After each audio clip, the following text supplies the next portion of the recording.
দেখবি আমি আগে খুব জব পছন্দ করতাম, যে জবের আটাটা রুটি টুটি এগুলা, কিন্তু আমার সমস্যা এগুলোর দাম এত বাড়ছে। আপনি তো ভালো করে জানেন যে ইউক্রেন রাশিয়া যুদ্ধ প্রায় 4 বছর ছাড়া, এবং ওখান থেকে গম জব এগুলো কিন্তু ওখান থেকে মূলত, মানে ইউক্রেনকে বলা হতো আপনার গম জব এগুলোর সেন্টার আর ইউরোপের শস্য ভান্ডার, ইউরোপের শস্য ভান্ডার। এবং স্বাভাবিকভাবে ইউক্রেনের গমটা যখন হয়তো ওই গমটার খুব টেস্ট ভালো, সেই রুটিটা এখন আমাদের বাংলাদেশে পাওয়া যায় না, যেহেতু ইউক্রেনের আটাটা আসে না, গম আর ইম্পোর্ট করার সুযোগ নাই যুদ্ধের মধ্যে, এবং প্রাইসও ছিল কম, এবং ইউক্রেনের শিক্ষা দীক্ষার মানও খুব ভালো ছিল, যার ফলে মেডিকেল ইঞ্জিনিয়ারিং এ প্রচুর বাংলাদেশি ছাত্র যাওয়া শুরু করেছিল।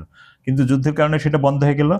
তো এইখানে তো রাশিয়া ইউক্রেন নানান হামলা পাল্টা হামলা চলছে, এবং সর্বশেষ হলো ইউক্রেনের যে ওদেসা শহর, সেইখানে রুশ হামলায় 3 জন নিহত হয়েছে আর 6 জন মতো আহত হয়েছে। এটা তাদের আঞ্চলিক যে সামরিক প্রশাসন তারা টেলিগ্রামের মাধ্যমে, টেলিগ্রাম যে সোশ্যাল সাইট আছে ওইটাতে জানিয়েছে। তো রুশ বাহিনী রাতের বেলায় হামলা চালিয়েছে এবং তাদের বিভিন্ন বেসামরিক অবকাঠামো লক্ষ্য করে, এটা তারা বলেছে। আচ্ছা, এটা পলিটিক্যাল। আমি আপনাকে দুইটা আউট অফ পলিটিক্যাল কোশ্চেন করি। একটা হচ্ছে, এটা আমাকে বলেন তো, আমরা জানতে যখন সোভিয়েত ইউনিয়ন যখন ছিল, এগুলো তো সব সোভিয়েত ইউনিয়নের আন্ডারে ছিল, সবচেয়ে বেশি পারমাণবিক অস্ত্র ইউক্রেনের কাছে ছিল। ইউক্রেন তো তখন সোভিয়েত ইউনিয়নের একটা পার্ট, মানে ওই এখানে এটা কৃষি টৃষি এবং সবুজায়ন বেশি, এই এলাকায় লুকায় রাখতে সহজ হতো। পরবর্তীতে তো এগুলো শিফট করে নেওয়া হয় টেকনিক্যালি মস্কোতে শিফট করে নেওয়া। আর আপনি জানেন যে ইউক্রেনের ওদেসা নগরী, এই ওদেসা নগরী শত শত বছর যাবত বিখ্যাত। ওদেসাকে বলা হয় জোকসের শহর।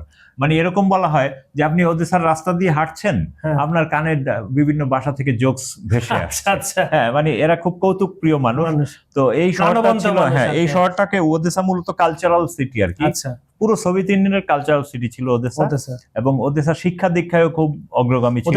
নাম করা বন্দর আছে, ওই তো সাগর পাড়ে বন্দর, এবং এই কারণে তাদের এই শহরটা পর্যটন, শিক্ষা দীক্ষা এবং মানুষের জীবন মান খুবই ভালো ছিল। আচ্ছা, তাহলে আপনি একটা কাজ করব, যুদ্ধটা যদি থেমে যায় আমি আপনি ঘুরে আসবো একবার। খুব সুন্দর দেশ, এবং ওই মানুষগুলো সুন্দর।